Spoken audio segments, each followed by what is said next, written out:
précédemment dans The Witcher 3. Comet White trouve les indices laissés par Hendrik dans la cave sous sa maison.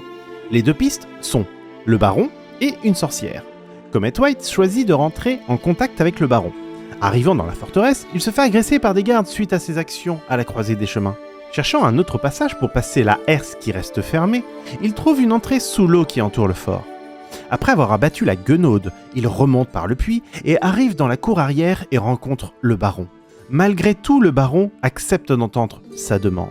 Le baron sait qu'il veut des informations pour retrouver Ciri. Il lui raconte qu'il l'a récupérée avec une enfant. Il ne donnera pas le reste des informations, à moins que Comet White ne retrouve Anna et Tamara, la femme et la fille du baron. Les recherches d'informations commencent. D'abord par un médaillon qui mène vers un chaman. Après avoir aidé le chaman, Comet White apprend que le baron lui a caché que sa femme avait fait une fausse couche. Ainsi, un couvain pourrait aider à retrouver facilement les disparus. Une fois le couvain enterré, pour le faire devenir un sommeillard, Comet White se laisse guider par l'esprit de celui-ci. Il retrouve la trace de Tamara qui est dans la ville de Oxenfurt. La rencontre avec la fille du baron est un peu tendue, mais elle souhaite disparaître de la vie de son père.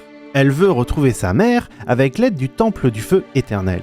Comet White fait son rapport au baron, et celui-ci raconte la suite de l'histoire de Ciri comme convenu. Une course de chevaux, Ciri gagne la course et la jument du baron, et ils se font attaquer par une bête volante. Est-ce qu'Anna est toujours en vie ?